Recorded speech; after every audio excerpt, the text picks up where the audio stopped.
Premiere Pro est l'un des logiciels de montage les plus utilisés dans le domaine professionnel. Cependant, en tant qu'utilisateur DaVinci Resolve, je me suis souvent demandé lequel des deux logiciels était le meilleur. Pour répondre à cette question, j'ai décidé de tester Premiere Pro. Dans cette vidéo, je vous partage mon expérience et mes impressions sur ce logiciel, ainsi que le comparer à DaVinci Resolve.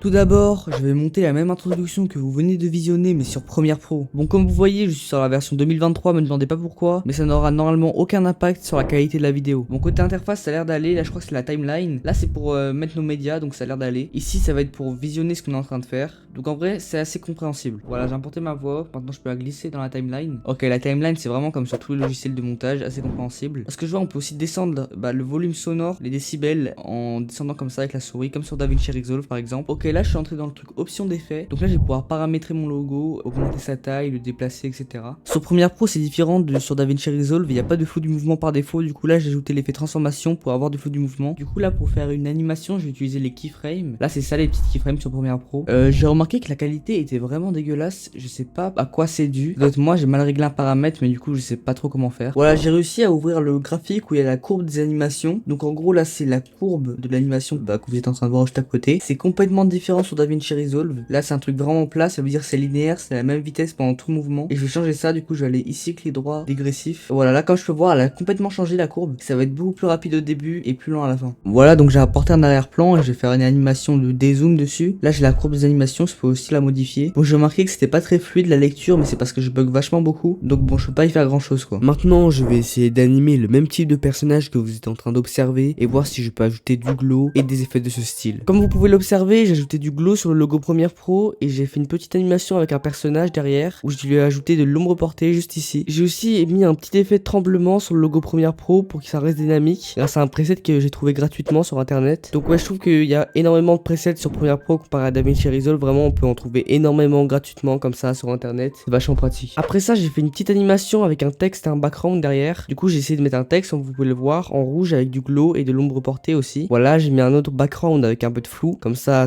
met plus en valeur le texte. Et j'ai pas trouvé d'effet à part entière de glow dans Premiere Pro et j'ai dû me débrouiller tout seul. Donc ouais, à la base dans Premiere Pro, il n'y a pas d'effet de glow. C'est un peu dommage, mais c'est pas grave, on peut quand même se débrouiller sans. Après, j'ai remarqué que c'était pas mal compliqué à prendre en main. Mais il faut quand même se rappeler que c'est un logiciel professionnel et donc complexe. Par exemple, quand j'avais réalisé le test de CapCut, c'était très simple d'utilisation. Alors que sur Premiere Pro, c'est bien plus compliqué. Mais nous sommes beaucoup plus libres dans nos créations. Maintenant, j'ai ajouté d'autres textes qui vont de haut en bas. Et de nouveau le personnage avec un fond violet derrière lui. Donc ouais, comme vous pouvez l'observer, j'ai essayé de faire quelque chose complètement différemment de l'introduction originale pour tester un maximum de trucs comme les textes par exemple. Après j'ai fait apparaître le logo DaVinci Resolve, ensuite un autre personnage et après encore un autre. Après j'ai essayé de faire un petit contour arrondi comme ce que je fais souvent dans mes vidéos, c'est un effet que j'aime vraiment bien et c'était très facile à faire sur Premiere Pro donc c'est pas mal quoi. Et pour terminer, un autre personnage qui vient et le logo DaVinci Resolve avec un faux glow, ce qui est dommage parce que comme vous le savez, je l'ai dit tout à l'heure, il n'y a pas de glow sur Premiere Pro à la base. Donc voilà, j'ai essayé d'en faire un moi-même mais ça rend pas très bien parce que c'est pas vraiment les vraies couleurs du logo en lui-même. Donc les gars, voici les résultats.